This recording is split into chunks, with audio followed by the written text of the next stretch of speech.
Izin Bapak Ibu kelihatan untuk PowerPoint-nya? Jelas, Pak. Udah. Jelas, Pak. Baik. Oke. Baik, yang kami hormati Bapak Moderator, yang kami hormati Bapak Ketua LP4B, teman-teman, Bapak Ibu dosen semuanya, rekan-rekan mahasiswa. Assalamualaikum warahmatullahi wabarakatuh. Selamat pagi, salam sejahtera untuk kita semua. Om Swastiastu, Namo Buddhaya, salam kebajikan. Baik, terima kasih atas waktu yang diberikan kepada kami. Untuk kesempatan kali ini, kami akan memberikan paparan sedikit terkait dengan manfaat pendampingan pemberdayaan masyarakat dalam program pengembangan perantau Argapuri di Jabodetabek. Jadi teman-teman, kalau misalnya tadi ini kita melihat ada penelitian, nah ini adalah PKM. Untuk teman-teman mahasiswa, PKM itu apa sih? Di sini saya jelaskan sedikit. Ini adalah salah satu dari tridharma perguruan tinggi yang wajib dilaksanakan oleh dosen ataupun mahasiswa yang sudah ibaratnya mengenyam pendidikan di perguruan tinggi. Ini adalah implementasi dari keilmuan yang sudah kalian dapatkan ataupun sudah kita punya kepada masyarakat. Baik, saya lanjutkan. Gerak ya ininya, Pak. Maaf. Pindah, sudah pindah slide. Ya. Oke, baik. Oke, untuk agenda di sini ada abstrak, ada latar belakang dan tujuan, tinjauan pustaka, metode pelaksanaan, pembahasan dan simpulan. Baik, untuk ke latar belakang kebetulan ini kita mengadakannya di Paguyuban Argapuri, salah satu perantauan dari daerah khususnya dari Gunung Kidul. Nah, kebetulan ini yang menjadi hostnya itu Pak Supatmin. Mungkin Pak Supatmin bisa menambahkan untuk latar belakangnya, Pak. Baik, kami persilakan. Ya. Saya dapat juga. Karena pematerinya juga. Oke, terima kasih. Mungkin saya mengenai latar belakang khususnya perantau Argapuri. Itu mungkin banyak yang belum tahu, tapi sudah terlihat di mana-mana kalau Bapak sering melihat itu. Perantauan Argapuri itu dasar awalnya adalah perantau dari daerah Gunung Kidul. Tetapi ada tingkatan yang paling bawah. Kalau mau bercerita, di Jogja itu ada namanya Praja Jogja, yaitu paguyuban perkumpulan perantau seluruh Jogja yang mewadahi 5 kabupaten.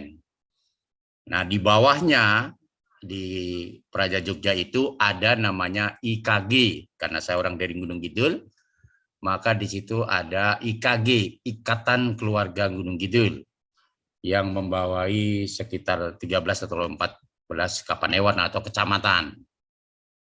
Kemudian di bawah IKG masih ada lagi, di bawahnya ada kecamatan atau kapanewon. Saya masuk di Kapanewon Semin.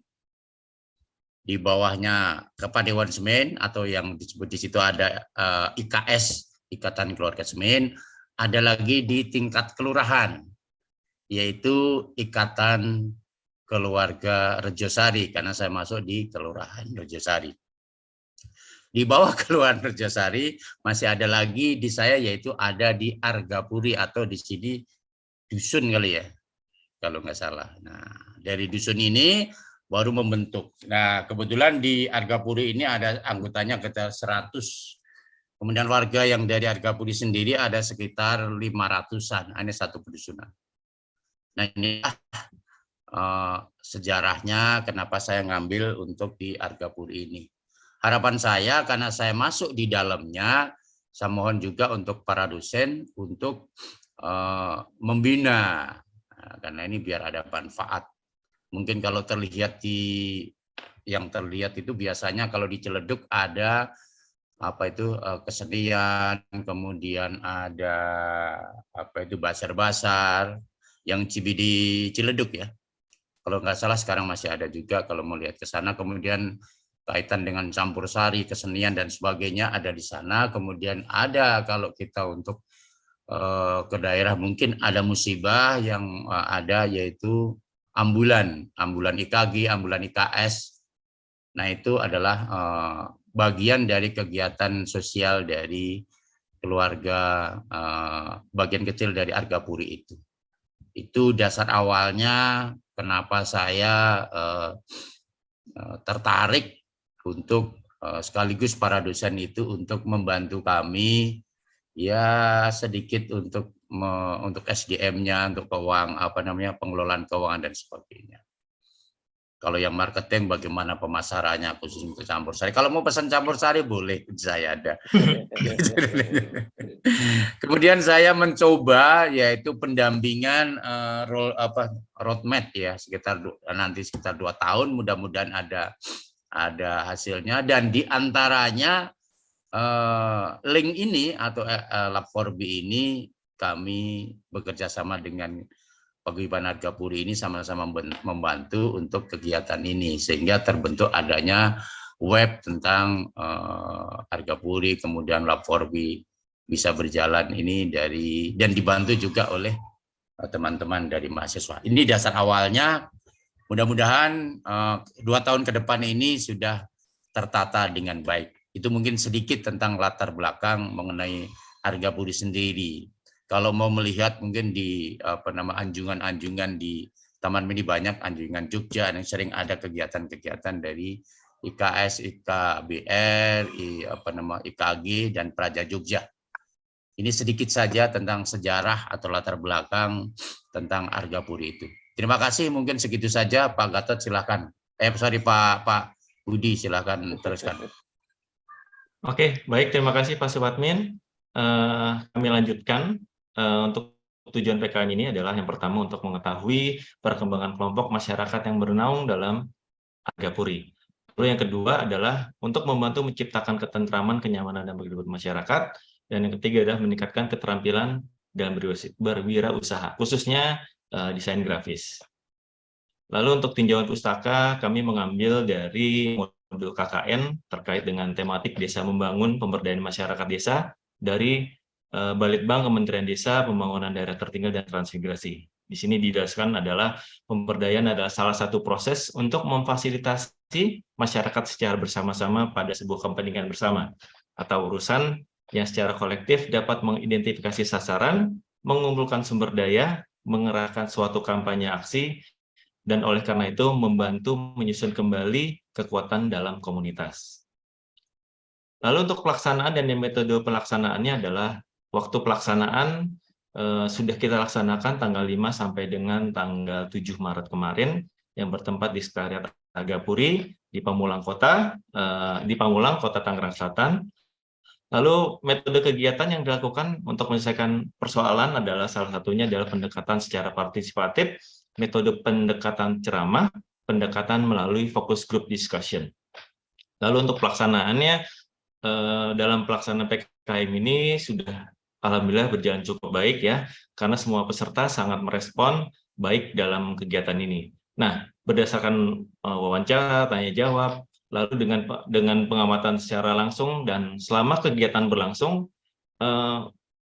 kegiatan PKM ini menghasilkan dan memberikan hasil antara lain yang pertama adalah meningkatkan pengetahuan dan keterampilan individu agar mau dan mampu mengambil tindakan yang dapat meningkatkan kemampuan yang benar. Lalu yang kedua, menyiapkan akses terhadap sarana yang diperlukan untuk praktik dan meningkatkan skill yang benar pada masyarakat. Lalu yang ketiga adalah mengidentifikasi kebiasaan keluarga dan masyarakat yang menghalangi mereka dalam meningkatkan skill yang benar. Nah, ini adalah beberapa foto pelaksanaannya di Pamulang kemarin. Lalu yang terakhir terkait dengan kesimpulan, kami menyimpulkan bahwa kegiatan PKM ini secara umum berjalan dengan lancar dan tertib. Antusias dalam menyimak penjelasan materi secara teori dan peragaan yang diberikan, serta antusias juga berlanjut pada sesi tanya jawab. Kegiatan PKM ini juga dinilai berjalan efektif karena tingkat ketertarikan peserta cukup tinggi terhadap pembelajaran terkait dengan desain yang dibuat. Untuk teman-teman mahasiswa, dalam kegiatan PKM ini kami memberikan pelatihan khususnya untuk desain grafis ya, baik itu menggunakan Adobe Acrobat ataupun Photoshop dan satu lagi Microsoft Publisher. Oke, yang terakhir lagi terkait dengan saran adalah diselenggarakannya PKM ini diharapkan dapat meningkatkan etos kerja yang solid dan kinerja yang optimal khususnya untuk dosen di Prodi Manajemen. Selanjutnya untuk tantangan pada dosen juga bisa memberikan bisa memberikan semangat untuk pelatihan, ya. Ada juga beberapa narasumber dari yang lainnya, namun tidak berjalan secara maksimal di sini, sehingga para dosen diharapkan bisa belajar dan memberikan materi tersebut dalam PKM yang akan datang. Seperti yang tadi disampaikan oleh Pak Supatmin bahwa ini adalah PKM yang berkelanjutan. Ini nanti goals-nya di 2 tahun atau di 4 semester. Baik, terima kasih Bapak Ibu untuk paparan di PKM. Untuk masukan dan saran serta kritiknya sangat kami nantikan. Terima kasih. Waktu kami kembalikan ke moderator. Terima kasih Pak Budi. Wah, ini sangat menarik sekali ya. Ini baru desain grafis. Ini Pak Kris mau nanggapi tadi Pak Kris pesennya. Saya nggak boleh nanggapi lagi, udah kebanyakan. Banyakan Pak Gatot. Pak Gatot, terima kasih. Siap, terima kasih. Puasa Pak. Oke, Pak Budi Prabowo. Oke, terima kasih sudah melakukan pemaparan terkait pelaksanaan PKM-nya. Kemarin Pak Budi hadir langsung ya PKM-nya Pak ya? Ya. Hadir ya? Oke. Ada sama berapa Pak peserta? Supatmin juga. Bapak Supatmin. Oke, ada berapa pesertanya Pak kemarin? Kurang lebih banyak juga sih ya. Saya kemarin berapa 30-an ya Pak ya kemarin ya. Tapi yang ikut yang muda-muda aja, yang anak mudanya aja, yang bapak-bapaknya nggak ikut. Kemarin ada beberapa yang bapak-bapak datang, cuman tidak ikut semua. Oke, ya. Tadi saya lihat Bapak nggak ada fotonya di situ, Pak. Saya kan yang moto. Oh, yang moto, Bapak yang moto ya. Oh iya. Saya pikir Bapak itu lagi ke belakang mungkin. Oke, judulnya menarik banget nih, Pak. Jadi teman-teman mahasiswa, apa yang tadi ditampilkan oleh Pak Budi Prabowo, judulnya sangat menarik. Ini masuknya ke skema mana ya, Pak Budi ya tadi ya? SDM, keuangan atau mana? SDM. SDM ya, Pak ya. Oke. Yeah. Judulnya cukup baik, Pak Budi cukup singkat ya, kemudian ada sedikit informatif, kemudian cukup menarik. Ya, kemudian ini sekali kita baca tadi udah kelihatan gitu ya, maknanya apa ke depan seperti itu. Nah, ini Pak Budi kalau bikin judul ini saya lihat cukup menarik sekali gitu ya kalau buat PKM. Nah, mudah-mudahan nanti teman-teman yang akan ikut kegiatan pengabdian masyarakat khususnya yang kaitannya dengan hibah. Nah, ini kaitannya dengan hibah yang diberikan sama pemerintah, terutama Dikti. Maka ketika Anda buat judul kurang lebih sama dengan atau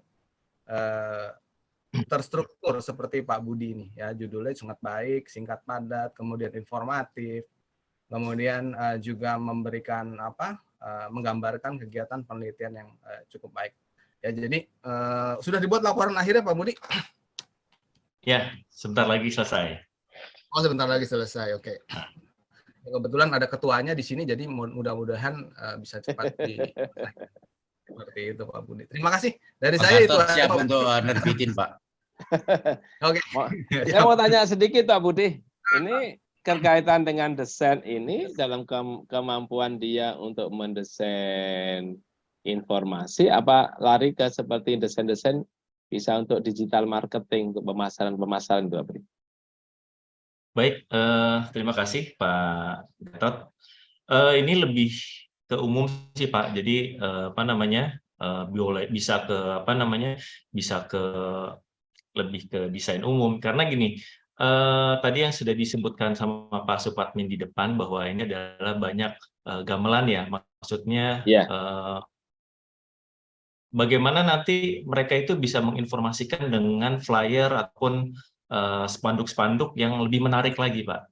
Gitu. Jadi intinya lebih ke desain grafis yang lebih membuat apa ya?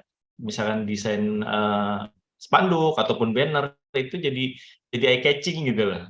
Nah, hal-hal seperti itu yang tadinya mereka itu hanya buat langsung di rental komputer ataupun apa gitu. Nah, karena adanya kebutuhan itu daripada mereka harus mengeluarkan biaya lagi ya kan, ya akhirnya kemarin setelah kita koordinasi, ternyata mereka butuhnya itu loh, gitu ya. Makanya kita memberikan pelatihan seperti itu.